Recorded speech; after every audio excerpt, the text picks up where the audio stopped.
안녕하세요. 스마트코인 트레이딩입니다. 비트코인 전망, 그레이스케일이 SEC를 상대로 현물 ETF 소송을 걸면 폭망하는 이유. 그레이스케일은 현재 현물 ETF를 승인시키기 위해서 굉장히 노력을 많이 하고 있죠. 열심히 노력하고 있는 와중에 SEC에서 계속 반대, 거절을 하고 있는 상황에서 이번에도 거절을 하면 SEC를 상대로 소송을 하겠다. 이런 이야기를 하고 있는 상황입니다. 그래서 소송을 걸면 폭망하는 이유에 대해서 한번 알아보도록 하겠습니다. 지금 비트코인은 제대로 된 재개발이 필요하다. 솔직히 웬만한 호재가 나와도 비트코인은 전고를 쉽게 넘을 수 없다. 전고라고 하면 이제 6만 불대 가격을 말씀하시는 거겠죠. 음마 아파트로 따지면 재건축 층고 제한을 풀어 층을 50층까지 올리는 강수가 필요한 것이다. 그러니까 음마 아파트가 재개발이 제대로 안 되는 이유도 고층으로 올리고 싶은데 그걸 허용을 안 해주기 때문에 계속 차일피일 미뤄지는 거죠. 그렇게 되면 안 그래도 비싼 아파트에 더 거품이 생기게 되지만 각자 입장, 사이클에 맞춰서 유리한 시점에 호재를 터뜨리고 싶은 것이다. 부동산 침체기로 접어들면 극적인 효과가 없어지니까. 그렇죠. 어쨌든 어떤 호재가 있어도 시장 전체가 침체가 되면 그게 호재가 제대로 반응을 하지 않기 때문에 상황이 좋을 때 호재를 터뜨려야 그 극적인 효과를 누릴 수 있죠. 그레이스케일은 이 ETF를 인플레이션이 피크를 찍기 전에 통과시키고 싶어 한다. 그러니까 인플레이션이 피크를 찍기 전에 ETF를 통과해야 코인이 상승을 하면서 인플레이션이 오를 때 해지 수단으로 코인을 선택하는구나 라고 이미지를 만들 수 있죠. 안 그러면 잘못하면 투자 흐름이 약해져 내년에 2018년 이후에 빙하기를 또 쳐맞아 그레이스케일이 힘들어질 수 있기 때문이다. 그죠? 그레이스케일은 현물을 많이 가지고 있기 때문에 빙하기가 와서 가격이 떨어지고 하락 횡보를 하면 어쨌든 회사의 성과가 줄어들고 회사에는 절대적으로 마이너스 요인일 수밖에 없죠. 하지만 그건 SEC 입장에서 남 이야기고 SEC는 인플레이션으로 각종 자산이 박살난 이후에 사이클을 양으로 돌리고 싶을 때 이걸 쓸 생각이다. 외압이 없다면 말이지. 그러니까 어쨌든 SEC는 지금 만들고 싶은 게 아니라 각종 자산들이 개박살이 나고 난 이후에 상승 사이클로 돌리고 싶을 때 이걸 승인해서 이 패를 쓰고 싶다. 라는 말이죠. 그러니 이 비트코인 ETF를 통과시키기 위해 그레이스케일은 수단과 방법을 가리지 않고 있는 것이다. 그죠? 그레이스케일 같은 경우는 지금 인플레이션이 상승을 하고 있는 상황에서 통과를 시켜야 이미지를 만들 수 있다라고 말씀을 드렸죠. 그 대표적인 게 APA 행정절차법 위반, 투명성과 공정성, 신뢰성 있게 행정 처리를 하고 있냐는 것이다.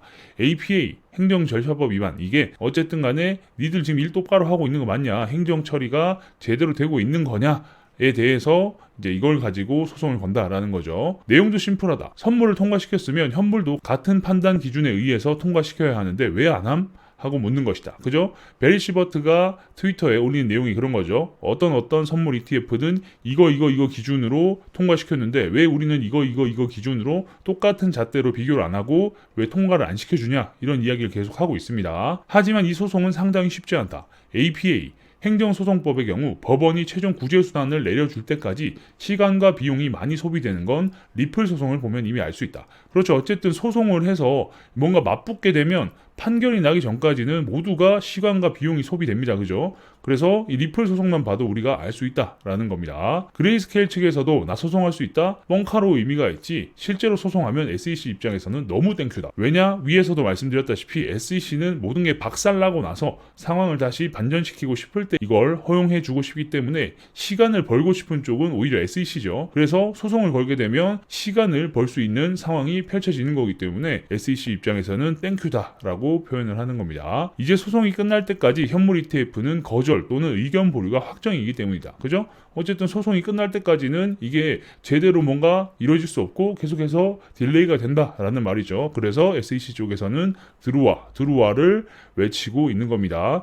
SEC 입장에서는 소송에 얼른 하고 기다리고 있을 것이다. 그리고 이 행정소송은 그 사이에 상황이 종결되면 SEC 입장에서 거의 타격이 제로다. 그죠? 어쨌든 행정소송하고 있는 상황에서 뭐 그냥 현물 ETF 승인돼 버려서 상장이 되면 뭐 SEC 입장에서는 타격 볼 게 없는 거죠. 그냥 얘네들이 혼자서 생쇼를 하다가 그냥 우리는 통과시켜 줬는데 라고 해버리면 아무런 타격을 입을 이유가 없죠. 왜 드루아를 외치고 있을까? 그레이스케일 현물 ETF 승인 안 하면 SEC에 소송 걸 수도. 소송 거는 순간 역적되는 거다. 최소 1년은 소송 준비와 상호 공방으로 리플 소송급 지연이 예상된다. 그죠? 어쨌든 소송을 걸면 바로 해결이 되는 게 아니라 서로 공격과 방어를 이어가다가 결국 판사가 판결을 하죠. 그리고 그게 마음에 안 들면 또 상고에 항소를 한단 말이죠. 그러면서 시간이 계속 지연된다.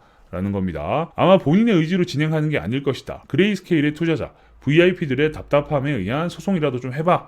의한 액션일 가능성이 높다. 그러니까 베리 실버트도 이렇게 하면 안 된다라는 걸 몰라서 이런 발언을 한 게 아니라 VIP들이나 투자자들이 뭐라도 좀 해봐. 지금 이렇게 해서 가만히 보고만 있을 거냐. 이런 압력이 있었을 가능성이 높다라는 거죠. 인플레의 정점을 찍고 자산 가격들이 박살난 시점에서 SEC 측에서 현물 승인과 동시에 소송은 그냥 없었던 일이 될 가능성이 높다. 그러니까 어쨌든 시간을 벌어줘서 SEC 쪽에서는 얘네들이 쥐락펴락하는 순간이 올 수 있다라는 거죠. 구제 수단 중에서 맨데이머스를 기대할 수 없다. 강제 직무 집행 명령이 나오면 좋겠지만 보통은 인정션 레벨로 구제 수단이 진행될 가능성이 높다. 현물 ETF로 소송 걸다가 이쪽으로 흐르면 천하의 상병신 되는 거다. 그죠? 어쨌든 간에 강제로 해서 뭔가 해라고 강제 명령이 떨어지면 너무 좋은데 뭔가 구제 수단으로 진행이 되어버리면 큰 문제가 된다라는 겁니다. 구제를 해준다라고 해도 그레이스케일만 구제가 될 수 있고 다른 사람들은 전혀 이 피해에 대한 구제를 받을 수 없어요. 아무튼 여러 가지로 복잡한 상황이 되고 그레이스케일은 정말 천하의 나쁜 놈이 상병이 될 수 있는 그런 상황이 펼쳐진다라는 겁니다. 결론적으로 비트코인 현물만 바라보고 있는 코인 진영에 핵폭탄 같은 일이 아닐 수 없다. 그죠?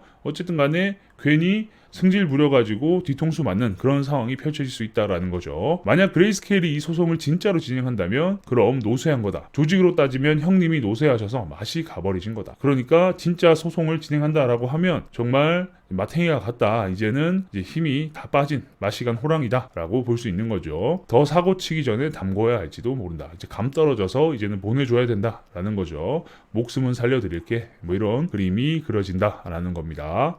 이 과정에서 이른바 상상 임신, 아니 상상 ETF에 빠진 코인 프로젝트, 억지로 호재를 만들어낸 애들이 등장하는데 미국에서 원래 비트코인 현물 상장 지수 펀드 ETF 출시 가능성이 높게 점쳐지고 있다는 점이 원래 호재로 작용한 모양새다. 이날 가상자산 시장에서는 알트코인 AI워크가 20%의 급등세를 타며 투자자들의 이목을 끌었다. 이건 제가 봐서는 도대체 어떤 기사가 이렇게 나오는지 잘 모르겠어요. 이 기사는 제가 봐서는 AI워크인가 여기서 돈을 내고 쓴 기사가 아닐까 싶습니다. 바로 여기에 그 환자가 등장했다. 부끄러운 일이다. 업계에서는 비트코인 현물 ETF 승인 기대감이 반영된 것으로 보고 있다. 현명한 투자자라면 이런 것에 걸려들지 않아야 한다. 그죠? AI워크라는 프로젝트에서 돈 내고 쓴 기사일 가능성이 높다라는 겁니다. 돈 내고 썼다라는 게 아니라 돈 내고 썼을 가능성이 높다라는 거죠. 비트코인 현물 ETF 2023년 중반 승인 가능성이 있어. 코인데스크 발 기사입니다. 보수적으로 생각하자. 그러니까 너무 많은 기대를 하면서 될 거다라는 것보다 보수적으로 생각을 하고 여기에 너무 막 목매달지 말자라는 거죠. 이번에 운 좋게 통과가 된다면 이번 인플레이션은 비트코인을 위한 최대의 이벤트가 될 거다. 이번 인플레이션이 본격적으로 체감되는 시점에 초장의 비트코인의 흐름을 상승으로 맞춰놓으면 시장이 학습을 하기 때문이다. 이게 가장 중요한 포인트입니다.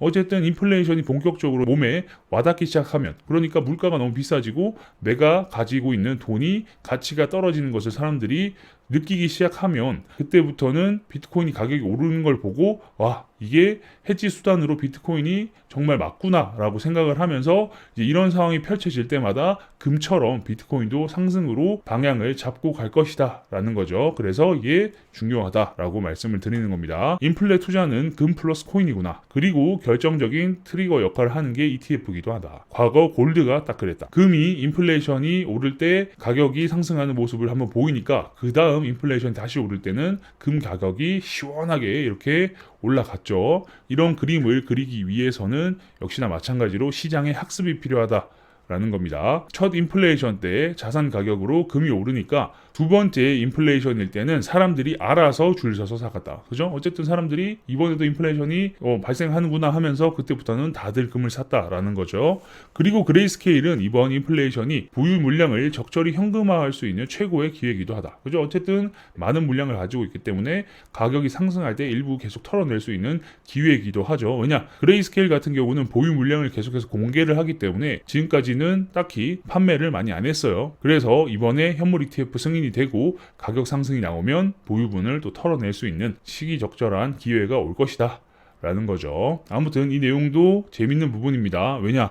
ETF 승인 안 해주면 소송한다 그러니까 와 그레이스케일에서 이제 세게 나가네 이제 안 해줄 수 없겠다 되겠다 이렇게 행복 회로를 굴리시는 분들도 분명히 있어요. 그렇기 때문에 이걸 우리는 무조건적으로 잘 될 거야 라고 하면서 행복 회로를 굴릴 게 아니라 현실을 직시하고 상황이 어떻게 돌아갈 수 있는지를 우리는 알아야 됩니다. 아시겠죠? 그래서 소송이 무조건 좋은 게 아니라 소송을 하게 되면 시간을 끌게 되고 SEC는 어떤 목적을 가지고 있고 이런 것들을 우리가 알고 있어야 거기에 휘둘리지 않을 수 있죠. 그렇기 때문에 그레이스케일이 소송을 걸게 되면 SEC가 원하는 상황이 펼쳐지는 거란 말이죠. SEC도 분명히 시기적절할 때 현물 ETF를 승인시켜서 가격을 상승으로 보내는 쪽으로 하려고 할 텐데 그게 지금 당장이면 금과 같은 존재가 될 수 있기 때문에 시장이 전체적으로 박살이 나고 나서 상승을 할 때 그때 방향을 줄 것이다 라는 거고 그레이스케일이나 우리 투자자들은 지금 당장 승인을 해야 인플레이션이 체감이 되고 인플레이션율이 더 올라갔을 때 코인의 가격이 상승하면서 금과 같이 이런 시장의 학습으로 인해서 앞으로 인플레이션 이꼴 금 플러스 비트코인 이렇게 사람들이 인식을 하고 유사한 상황이 펼쳐질 때마다 코인의 가격이 상승할 수 있도록 만들어내는 게 빠르게 현물 ETF를 상장시키려고 하는 목적이죠. 아무튼 그렇습니다. 이렇게 보면 다 각자의 목적과 목표가 있습니다. 그래서 그걸 이루기 위해서 다들 노력하는 건데 그레이스케일 CEO 베리 시버트도 이런 압박에 의해서 액션을 취한 걸 뿐이고 이걸 실제로 소송으로 끌고 갈 가능성은 매우 낮다라고 보시면 되겠습니다. 아무튼 이렇게 여러분들께 다양한 정보를 알려드리기 위해서 노력하겠습니다. 영상이 괜찮으셨다면 구독과 좋아요도 눌러주시고요. 알림 설정을 눌러놓으시면 누구보다 빠르게 새로운 정보를 받아보실 수 있으니까 구독, 좋아요, 알림 설정까지 눌러주시면 감사하겠습니다. 궁금한 게 있으신 분들은 저희 커뮤니티로 들어오셔서 질문 남겨주시면 되는데요. 영상 하단에 커뮤니티 주소가 있으니까 클릭해서 들어오시면 되겠습니다. 경기도 회원님도 계시고 많은 분들이 들어오셔서 대화 나누고 있으니까요. 아직 안 들어오신 분이 계시면 들어오셔서 많은 정보 받아가시길 바랍니다. 경기도 회원님 블로그 주소도 영상 하단에 있으니까 클릭해서 들어가 보시고요. 과거 글부터 최신 글까지 한번 쭉 보시면 코인과 관련된 인사이트를 넓히시는데 굉장히 많은 도움이 되실 겁니다. 아래 보이시는 화면은 저희 회사에서 직접 개발한 API 트레이딩 프로그램입니다. 요즘은 API 트레이딩이 대세죠. 정말 많은 분들이 사용하고 계시고 많은 문의가 오고 있는 상황인데 많은 관심과 이용 정말 감사드립니다. 프로그램에 대해서 궁금해하시는 분이 많으시니까 이제 영상으로 제가 간단하게 어떻게 동작하는지 보여드리도록 하겠습니다. 홈페이지에 들어오시면 더 다양한 내용을 확인하실 수 있습니다. 우측 하단에 보시면 사용법 알아보기 위키가 있습니다. 클릭해서 들어가시면 API 트레이딩이란 무엇인지, 처음 프로그램을 어떻게 만들었는지, 어떻게 사용하는지, 어떤 기능이 있는지, 거래소별로 API 키는 어떻게 발급받는지 등등의 내용이 있으니까 보시면 프로그램을 사용하시는 데 도움이 많이 되실 거고요. 왜 프로그램으로 만들었냐라는 질문을 많이 해주시는데 그 이유가 속도 때문입니다. 속도 비교는 홈페이지에서 바로 해보실 수 있고요. 주식 HTS도 프로그램으로 서비스를 하잖아요. 그 이유가 속도와 보안 때문인데 저희 역시 마찬가지로 속도와 보안을 고려해서 프로그램으로 서비스하고 있습니다. 그럼 프로그램이 이상한 거 아니냐, 믿고 써도 되냐 생각 드실 수 있죠. 홈페이지 하단에 보시면 사업자 등록번호가 오픈되어 있습니다. 고객센터 번호도 있으니까요. 운영시간 내에 연락 주시면 언제든 친절히 응대할 수 있도록 하겠습니다. 프로그램도 문제가 없음을 인증받는 한국정보인증, 키카 인증을 모두 마쳤습니다. 그래서 프로그램을 다운로드 받으시고 설치하실 때 보시면 게시자에 HC 파트너스, 저희 회사 이름이 뜹니다. 이 부분을 필히 확인하시고 사용하시면 전혀 문제 없이 사용이 가능합니다. 그 외에 다른 인증들도 모두 마친 안전한 프로그램입니다. 서비스 신청에 들어가시면 기존에 거래소를 사용하고 계신 분들이 프로그램을 써보실 수 있도록 3일 무료 테스트 쿠폰도 발행해드리고 있고 API 설정이나 오류가 있어서 사용이 어려우신 분들은 저희가 헬프데스크를 운영 중이니까 필요하시면 이렇게 신청을 해주시면 되고 기타 다른 서비스들도 안내해드리고 있으니까 많은 관심과 참여 부탁드리겠습니다. 다른 궁금한 게 있으신 분들은 우측 상단에 보이시는 카카오톡 SCT01로 카카오톡 주셔도 되고요. 아까 말씀드린 저희 커뮤니티에 들어오셔서 질문 남겨주셔도 제가 답변 드릴 수 있도록 하겠습니다. 그럼 다음 영상에서 뵙겠습니다. 감사합니다.